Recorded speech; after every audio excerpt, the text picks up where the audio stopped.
Hey guys, JJ back here. This time to do a free pick for Florida versus LSU. Seeing the line opening at pick, but also seeing some -1 favor Florida at -105.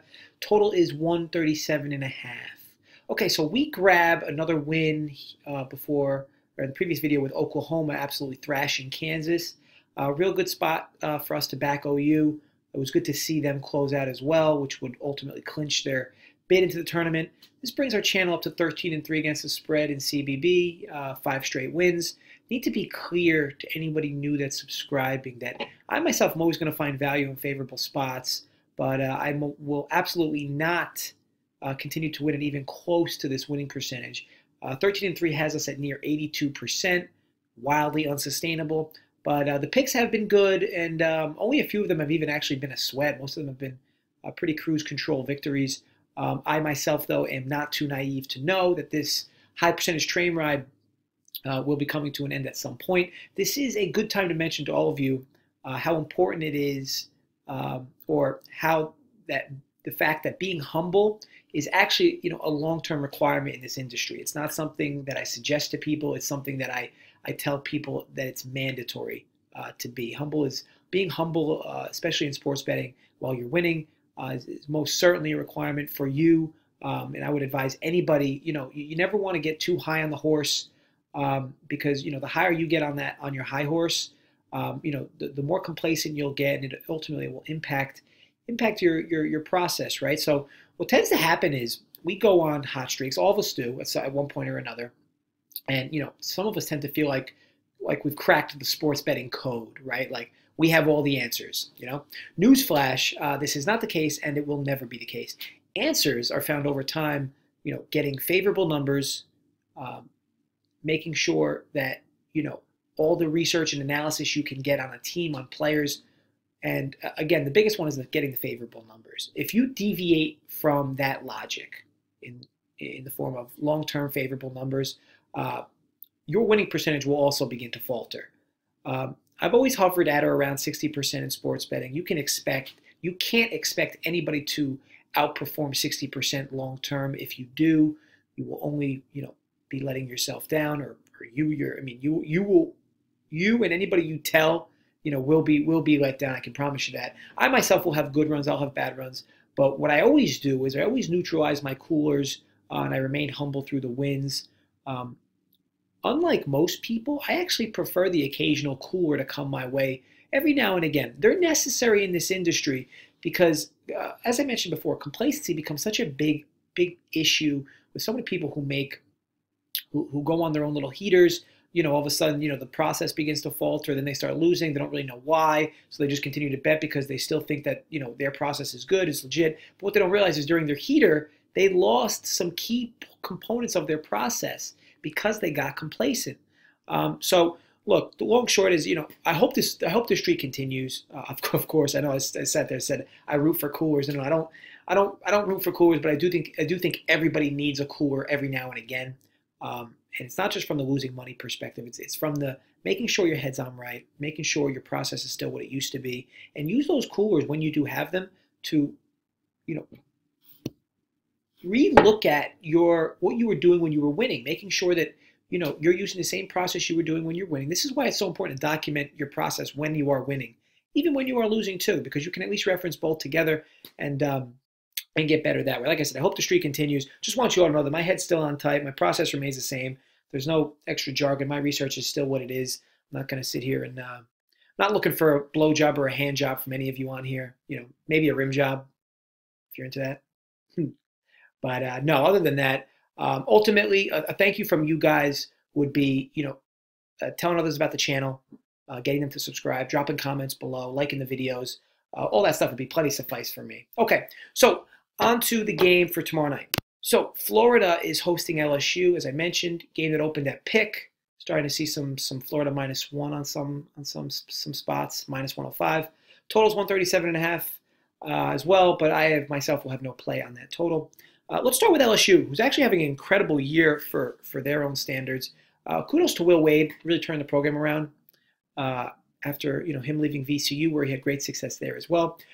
I myself do have some concerns with this team, though. For one thing, their strength of schedule is one of the primary reasons why they're ranked so high. That strength of schedule is why they have limited losses for LSU.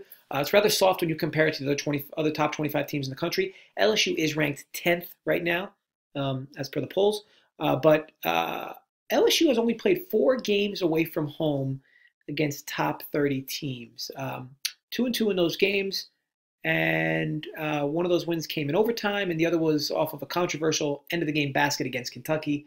Why that record against the top 30 teams is relevant here is that KenPom has Florida ranked right at 30. KenPom also has LSU ranked at 19th. Again, meanwhile, polls have them ranked at 10th. LSU is 14th in the country in offensive efficiency.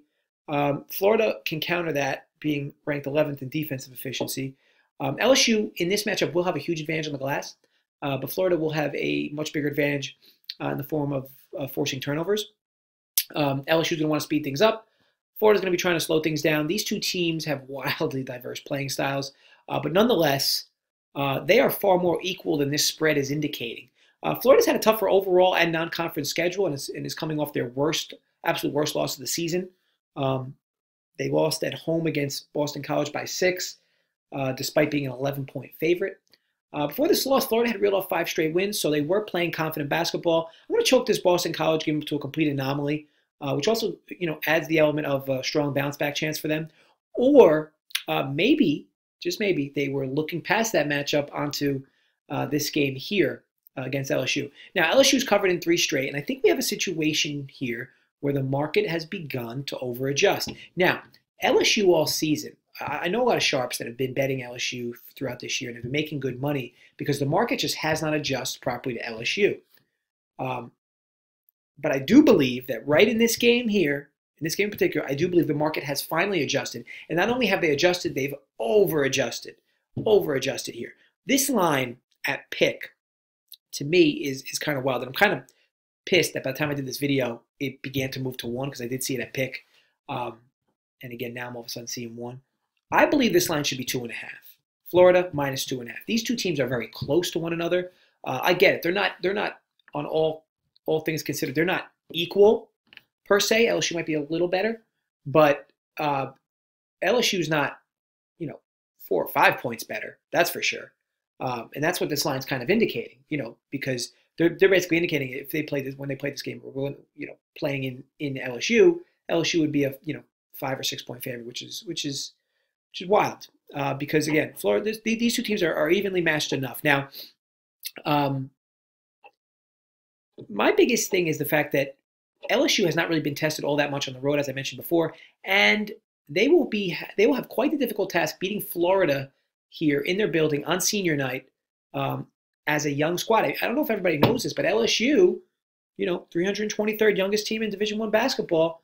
This is a young team that's been playing well. You can make the argument they've been a little lucky with some of their endings in games. I think they've been in 5 overtime games already, and I think they might be 4-1 or 3-2. Either way, they played a lot of overtime games. They've been good at relatively good at closing games out. They've been a very good second half team. Like I said, there's a lot of things here for me that point towards Florida being the big play here. Now, these two teams met just about 2 weeks ago in a game in which Florida pulled out in overtime. Doesn't really mean all that much to me. I know that sometimes people look at a game like this and go, "Oh, they won in LSU. It's LSU's revenge spot. Go to Florida and win." I don't really buy all that, all that shit sometimes, all that shit all the time. I think a lot of people, do too much with that. I think it's one thing, you could do a revenge game if you want to add the cherry on top and say here's a revenge game, fine. But in this case, them going on the road, I don't think that game means much of anything. But what I did take away from that game was the fact that Florida controlled it for almost the entire game. They had the lead for most of the game. Now, granted, went to overtime, and they were able to pull away in overtime as well. But they led for most of that game, and what they really did really well was neutralize the offensive glass. LSU has a huge advantage over Florida on the offensive glass with their skilled big men down low. And the thing is that if Florida can do exactly what they did the last time against LSU, which I would expect them to do at home, neutralize those offensive rebounds and force more turnovers, they're going to get a bunch of extra possessions for Florida in this spot. Florida has 3 seniors that all average over 20 minutes of play. They're led by senior guard Kavon Allen. I feel like he's been playing there forever. I feel like I've heard his name being said there for like 5 or 6 years now. But it will be senior night tomorrow, as I said.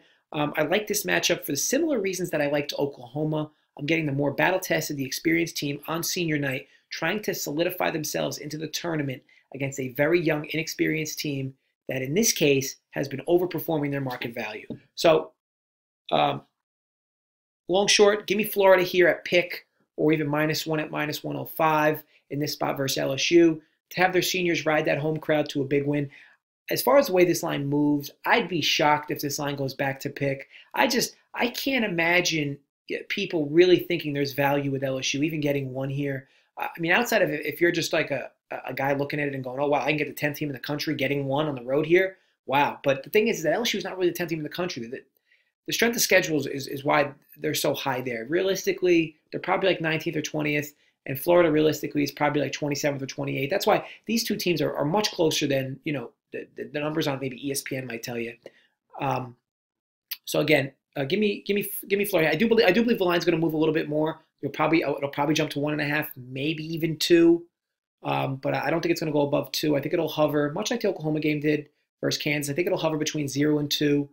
But in this case, Florida being the favorite, not LSU. But get it now because again, I find a fair line for this as 2.5, maybe even 3. So at 1, it's very fair. If you can get it even at pick, great. I don't expect this line to go backwards. I wouldn't expect LSU to all of a sudden swing and become a favorite. But again, who knows? But I do have pretty good foresight on this stuff, so I am confident there that you're getting a good number if you were to bet it now at -1. I want to thank you guys for watching. Please subscribe to the channel if you're not already. If you're a new viewer, I hope you like the breakdown. Feel free to drop a comment below. Always love the comments, always love responding. If you like the video, give it a thumbs up. And again, tell some friends about the channel if you haven't already. Really try to grow the channel, get some more viewers and watchers. Definitely giving you guys quality content. We've been winning. We've been on a nice little heater, so let's keep it going. Keep the train rolling. I want to thank you guys again for watching, and I'll be back soon.